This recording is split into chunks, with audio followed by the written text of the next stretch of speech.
Hello, welcome back to my channel and welcome to another reading vlog where I'm gonna be reading The Burning God. The Burning God by R.F. Kuang is the third and final book in the Poppy War series, which is a fantasy and historical fiction series, and I have reading vlogs for the first and the second books up in my channel, which I will link in the description, and both those books were equally incredible and devastating. So before I started reading this book, I was so excited but also so scared, and I can also say that this was even more incredible and more devastating.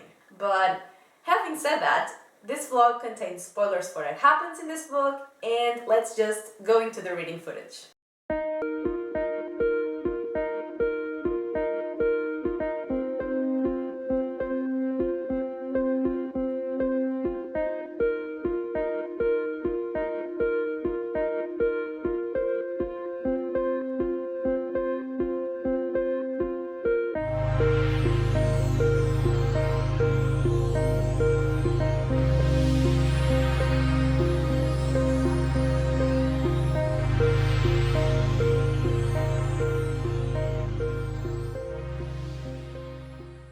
So I have read part 1 of The Burning God, and I have thoughts and I have a lot of feelings. So before part 1 actually starts, we get a flashback with the Empress, who was not the Empress at the time, and the other two heroes of the trifecta, and it's showing how the three of them got bound to each other because they're all each other's anchors, like Kitai is Rin's. And so getting back to the present day, Rin and her Southern Army coalition, they find a man called Suji, and he's sort of a local hero, rebel, and he can talk to the animals, and he knows where the Muganese are. And basically, he is going to help Rin and the other members of the Southern Army to basically gain back the South. And one of the people, like one of the warlords from their southern army, is the monkey warlord, so like the warlord from the monkey province. And he does not agree with what Rin wants to do. But Suji actually agrees with Rin, so the two of them and a part of their army go further south. And while they're going, Rin gets a letter supposedly from her adopted brother Kasegi, and I'm pretty sure I did not mention that on my reading vlog for the second book, but Kasegi was with other refugees from the south when Rin was working with Viceroy, and like he was there with a bunch of other people, and Rin and Kasegi kind of reconnected, but they didn't really have that much of a connection anymore, and also like he tried to manipulate her sort of, so she just was like, okay, bye. But yeah, like she got a letter supposedly from him, and it said that Naja and Viceroy only want her, and if she goes to them, they will not start a war or like continue a war with the others. But I mean, Rin is like, yeah, pretty sure that's not gonna happen. So she obviously doesn't go. But the problem is that Naja and Viceroy and all those people, like, they know where Rin is. And that's what she's concerned about. And so they finally get to Takani, which was where Rin used to live before she went to Sinigard, and like where her brother Kasegi lived as well, and her adoptive parents who sucked. But that's beside the point. They get to Takani, and the Muganese are no longer there, but there's also barely anyone who's left alive. And even though Rin keeps saying that, no, that this place is not my home, I mean, it is her home in a way, and she's clearly more affected by what happened there than she was in other places, because like, it was her home. Even if she suffered there, if she was not happy there, and like she wasn't, it was still her home. It was the place she grew up in, and there were some people she cared about. And while they're still in Takani, Rin finds some girls who are hiding. And then those girls take Rin to a woman. And it turns out that that woman was Daji, the former empress. And she was there because she was actually waiting for Rin. And she kind of tells Rin that, again, they should work together, and Rin like really could use her help because she's the only one who's ever fought the Hesperians, and Visra for that matter. But Rin is like not ready to forgive what Daji did because she did betray her before. She did sell her and Alton out. So she's like, no thank you. But another thing that Daji says is that Rin, to fight the Hesperians, she should have an army of shamans. And she kind of agrees with that. But Kitai, on the other hand, thinks that that's a terrible idea. Because firstly, they can't really teach shamans, like create new shamans, teach people how to be shamans safely. Because neither of them really knows how to do it. And also, that would be condemning people to the fate of every single shaman, which is either die or go mad and be imprisoned in the Shulu Creek. So Kitai's like, yeah, that is a terrible idea, let's not do that. But Rin still thinks that it's a good idea, so they have a fight. And then they go kind of their separate way because they're pissed at each other. And then there was a bombing at Tekani. And then Najah, like it was Najah and Visra's people, and then Najah appeared and he fought Rin, and like he was using his powers, and that was like, so you couldn't use your powers before because it was really painful, but now you can use them to fight Rin? Like, what the fuck is up with that? I was confused, I was pissed, I wanted to kill Najah, apparently more than Rin because she could have and she didn't, and then he left. And someone's calling me. So, like I was saying, Rin did not kill Kitai, and then she passed out. And when she woke up, she realized that Kitai had been taken by Najah's people. And she could no longer call the fire because, like, Kitai, her anchor, was not there with her. And so she lost her best friend, she lost her powers, and she lost the opportunity to kill Najah. And yeah, I still hate Najah, so in my opinion, she should have killed him. And to top it all off, the monkey warlord and Suji find the letter that she got from Kasegi. Oh my god! I was saying that Suji and the monkey warlord had found the letter that Rin had gotten from her adoptive brother Kasegi, in which he had said that Najah only wanted her and not the war. So they decided to just give her to Visra. And so she was on a ship on her way to being taken to Visra. But Daji, the former empress, was actually on that ship. And yeah, that's pretty much where I'm at. And yeah, this was sad, which is not surprising at all. But it was good, while it lasted, to see Rin being a badass and commanding the army, being the boss that she is. But, like, I actually trusted Suji for a while there. And, yeah, he actually ended up betraying Rin because she literally cannot meet anyone who won't betray her. But, yeah, anyway, the only thing that made me happy in this book, which was Kitai and Rin's friendship, was also kind of, you know, they had a fight, and then he was taken, and I am very worried about him because like I have been saying, if anything happens to Kitai, I am going to lose it. And I kind of, like, at the ending where Daji was at the ship, I was like, I kind of want to start liking Daji because the characters that I start hating and then get to like are always my favorite characters. And I mean, I kind of feel that potential for Daji. I do not feel it for Najah, but I kind of feel that potential with Daji. I might be very wrong, but anyway, this is intense. And I am very excited, but also I'm very scared for what's to come. And yeah, that's it for now.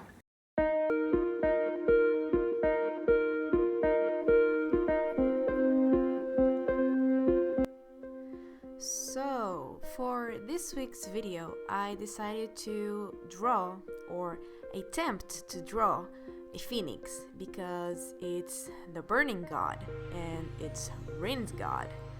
And I'm just gonna start by saying that I struggled that part there that I was drawing, that's supposed to be sort of like fire, but like the tail and feathers at the same time, I redrew that like 6 or 7 times, and I still don't like the way it came out. But yeah. Anyway, I think I did like 3 or 4 layers because, like I said, I was struggling. Even though I had like a bunch of reference images on my phone and I was trying to get some elements out of all of them, but maybe that was my problem. I had like way too many references and had no idea which one to use or how to use, because like I didn't know which way to draw that area or any area, to be honest. And like I said in my last video, I am terrible at drawing anything anatomy. You can see here I'm trying to like redraw what I did, which was already a redraw of what I had done, and that's how like it ended up. But like I said, I still don't like it. And I remember that I had previously drawn a phoenix, and it turns out that it was in 2017, and this is what it looked like. It was drawn like on a normal notebook. And is it better than what I drew now? Is it worse? I don't know. I don't think either of them are that good, but I mean, it came out decent enough, I guess, for me to be okay with it being on the video. But I mean, do I think it looks good? Not really, but I guess it was the best I could do, and if it's the best you can do, there's nothing else you can do, right? And yeah, anyway, I'm trying to give it some fiery colors and trying to do some shadows, thinking that it would solve all of my problems, and did it? Of course not, but it looks better than if it didn't have the shadows, so I just went with it. And yeah, there I am doing more shadows, and then I'm painting the main body of the phoenix that fiery orange, and then that horrible thing that still looks horrendous, and I'm trying to give it like a gradient, and it looks like a mess, but it's gonna look better because I'm gonna clean it up. And yeah, I don't know what else to say. I was not very inspired, and also my skill wasn't that great, let's just be honest. But yeah, this is my phoenix. So I have read part 2, and at the end of my first update I said that Daji was at the ship where Rin was being taken to Visra, and so they actually went to the Shulu Kurik. And so they went there because they wanted to release, I mean Daji, not Rin. Daji wanted to release Jiang, who used to be the gatekeeper. And so that was like her whole purpose, was to release him. And so they did that. And then she also wants to release the other member of the trifecta, who is called Riga. And he is like the most dangerous one. But before she does that, Rin wants to free Kitai, and so they go to one of the towns, cities, that has been overtaken by the Hesperians, and there they find Kitai. Rin does get Kitai, and also Rin kills Visra, which was so satisfying. That definitely made me happy. And after the 4 of them were together, they went back to the Southern People Army. And Rin also got rid of the 2 people that had betrayed her, the Monkey Warlord and Suji. And she did kill the Monkey Warlord, but for Suji, she basically just gave him to the people for them to kill him. And both deaths were also very satisfying, so another happy thing for me. And so, after that, the Southern Army was with her, totally, completely, and they went on their way to the mountain where the other member of the trifecta, Riga, was imprisoned. And then the 3 of them went to the mountain, Daji, Jiang, and Rin. And Rin and Kitai's goodbye was so cute. He was like, "Come back down," he said, his expression suddenly grim, his fingers clenched tight around hers. "Listen, Rin, I don't care what else happens up there, but you come back to me." And I was just like, he's so cute. He is so cute. They are so cute. They are the cutest thing ever. And so they got to the mountain and they released Riga, and Riga was a monster. He was definitely like way more dangerous than Daji and Jiang. And he actually started like fighting all of them, and like he hit Daji and then he started fighting Rin, like hitting her, and like she couldn't fight back. And then like Jiang got in the middle, and then Riga also hit Jiang, and they were all fighting. And while Jiang was fighting Riga, he basically told Rin to like call the Phoenix and use the Phoenix and like free the Phoenix, release it to, just do its worst at the like temple of the mountain, and that would mean that the trifecta would all die. And Rin realized that that was the only thing she could do, because releasing the whole trifecta would actually be way more dangerous. So yeah, she released the Phoenix and it attacked the mountain. And then there were like a bunch of people from Najah's army there as well. So the Phoenix also attacked those people. So there were a lot of deaths. And I mean, I was really sad for Jung, because I actually like Jung, like from book one. And here he was like struggling because he was remembering who he was before as the gatekeeper, and at the same time like remembering who he used to be as Jung. But like he did some pretty bad stuff while he was the gatekeeper. So like I'm sad for Jung, but like the gatekeeper could die. So it was kind of bittersweet. And I mean, Rin definitely felt the same. And so yeah, like she got rid of the trifecta and she got rid of a lot of Najah's army. And I don't know, it just feels like too good to be true, so I just know that part 3 is gonna destroy me. Also, it turns out that I did not end up liking Daji, so I was wrong about that. But I did get 3 satisfying deaths, like Visra, the Monkey Warlord, and Suji. So, there was also like good, like things are too good, too easy. I just know that part 3 is going to rip my heart out. But yeah, like Rin is still so iconic, so badass. I love her so much, and I just love Kitai so much, and I'm so happy that they're like reunited again. And yeah, like I said, too much happiness for this book. Things are about to go very wrong. And I had absolutely no idea just how wrong they were about to go.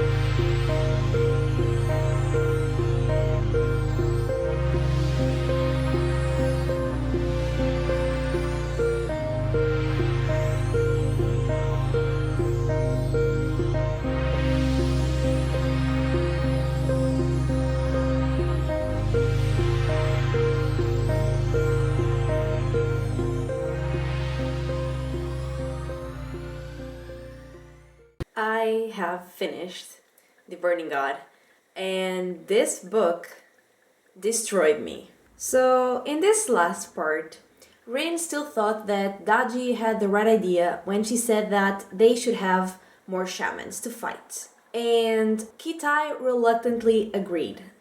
And also, Chagan told Rin that Najah's family has always been connected to the dragon, which is Najah's sort of god, and they are like deeply connected to the dragon and to the land Arlong. And so to destroy Najah, Rin had to destroy the dragon and Arlong. And so Rin asked for volunteers for people to be shamans, and she got 4, but she only needed 3, and I guess that's a good thing because one of them died, like right away. And she got Pipaji, who could basically poison anyone just by touching them. Then she got Lianhua, who could restore people or just like living creatures in general to health, as long as their injuries weren't life-threatening. Like if they were already like dying, like really close to death, she couldn't heal them enough, but if it was just like a wound, she could heal them. And lastly, she got Dulin, who could basically just create sinkholes on the ground. And since Pipaji could poison people or animals or just creatures in general just by touching them, she asked her to try to do that in the water. And she was able to kill some fish and other water creatures. So she thought that that would be the way to kill the dragon, because the dragon lived in sort of a cave where there was water. And Naja and the dragon could control the water. So poisoning the water would be the way to go. And so they got on their way to Arlong, and along the way, they reclaimed some towns, some cities, some provinces. And when they got to Arlong, she took her shamans to that place where the dragon would be. But Naja was also there. So they started fighting, and the phoenix started fighting the dragon. And, well, Rin's new shamans died, and Rin kind of like had the opportunity to kill Naja again, but she didn't. And the phoenix said that the dragon was like way too strong. And then, to make matters worse, the Hesperians got there, and they had some sort of, I don't know what kind of weapon it was, but like it could neutralize their shamanic powers, and they were doing that to Rin. But then Naja kind of like took on that weapon, so like he was the one being affected by it, and Rin could call on the phoenix, and she just burned them, and it was chaos. But basically, Rin won, and the Hesperians and Naja and his people were gone from Arlong. And so, Rin and Kitai were basically ruling Nikan now. And everything was a disaster, because of the war that had been going on. And then she kept getting letters from Naja. Some of them were taunting her, others were sort of, they seemed helpful, but she wasn't sure if he was just tricking her. So yeah, and there were like 2 assassination attempts. So she decided that she would go back to Tikani in the south, and she would lead from there. And when they got there, the south was even worse. People had even like less conditions to live in, and they just wanted Rin's help. But all that Rin wanted was to go after the Hesperians before they came back. And when Kitai told Rin that the way she was thinking was wrong, they had to figure out a way to help the people, even if that meant sort of surrendering, Rin thought that Kitai was no longer on her side and that he was working with Naja. And like, it's Kitai, he would never not be on her side. But she was just so paranoid and angry that she just did not trust Kitai anymore, and she decided that if he wasn't with her, she would burn him. And so Rin took Kitai to Spear to meet with Naja.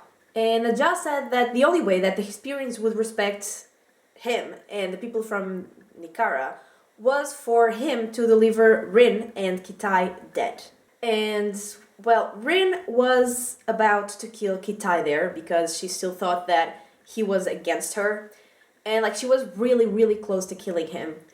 But then she realized that it is Kitai, like, if she killed Kitai, she would never stop destroying everything. And she realized that she would be no better than the former Empress, or even Riga, the guy from the Trifecta that was, like, the worst of them all. And so she realized that maybe Kitai was right. Maybe they had to find another way. Maybe they even had to surrender. But it couldn't be her. She couldn't be the one to do that. So she decided to make Naja kill her. And she didn't know how to unbind herself from Kitai. But Kitai didn't want to be unbound. He wanted to basically die with her. And so she forced Naja to kill her. And both Rin and Kitai died. And the ending was basically Naja saying that he's going to try to fix everything. And oh my god, this book absolutely destroyed me. I hadn't cried with a book for like over 10 years. And yeah, I cried when Rin and Kitai died because literally my worst fear in this series was for Kitai to die. And I mean, not Rin, because I didn't think that she would die. But yeah, I'm not okay. I'm still not okay. I haven't recovered. Just thinking about it is making me sad again. And yeah, I'm not okay. I'm just not okay. And it was also so heartbreaking to watch Rin become so paranoid and hateful that she sort of turned into a villain. And it's so sad that in the way she thought that the only way to actually help her people would be for her to be gone. At the end of book 2, I said that I was very sad but also very angry, and I could cope better with anger, but now I'm just devastated. But anyway, let's go to my final thoughts. I know that I have said this before, but this book was so intense and so emotional, and it absolutely destroyed me. And ever since I started following Rin, this was the first time where I had mixed feelings about her. Because I still loved her, but at the same time, I could see how wrong some of the things she was doing were, and how she was becoming a villain, and that was heartbreaking for me. And the truth is that Rin never really knew how to listen or how to properly strategize. And she always thought that power would solve everything, that once she had that power, once she was ruling the empire, she would have a way to solve all her problems, to fix everything.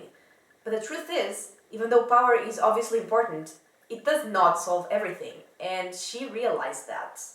And the fact that she was betrayed so many times, there was barely anyone that she met who didn't betray her, and that just led to her being so paranoid about everyone's intentions around her that she even started distrusting her best friend. And am I trying to justify her actions because I love her? Yes, but also, I mean, it is justifiable in my opinion. It is understandable. She was just so used to being betrayed that she didn't believe anyone would actually stick by her side. And that is so sad. So, so sad. Her whole life is just devastating. And like I said, I have not recovered from her death. I don't think I will recover from her death anytime soon. And definitely same for Kitai, because Kitai was just such a precious character from the beginning. And even when he became more like of a badass, I'm not gonna take shit from anyone, he was still so adorable, so cute, and I loved Kitai with all my heart. And again, I will not recover from his death anytime soon. And when it comes to Najah, I want to believe that he will fix things, like he said that he would try to, but I still don't like him. I never actually liked him. There was no point in any of the 3 books where I was like, okay, yep, I like him, yeah, he's cool. No. There was always something telling me that, no, I don't like him, I don't trust him, no. And I understand that he also went through a lot. He was also in a lot of pain. But I still don't like him, I never liked him, just no. And I know that I said at the end of my second update that the happiness I was feeling after part 2 just meant that it was going to lead to a lot of misery. And boy, was I right. This book was, like, if book 1 and book 2 were brutal, but this book was just another level. It was so, so sad, but at the same time, it was so beautiful, and like, the way in which the world was built, and the characters, and like the magic, and the gods, and it was so beautifully built. It's just so incredible. And also obviously like the plot itself, and also like it made me cry, so that's an achievement in itself. There are a lot of harsh subjects in these books, in this series, but if you are okay with reading that, I definitely recommend reading this series. And just like the other 2 books, I'm giving this one 5 stars because it was just perfect. Well, after my mental breakdown, I think that it's time to end this video. And I hope you enjoyed it. I hope you had a better time than me. And if you did enjoy it, give it a like and subscribe, and I will talk to you next time. Bye!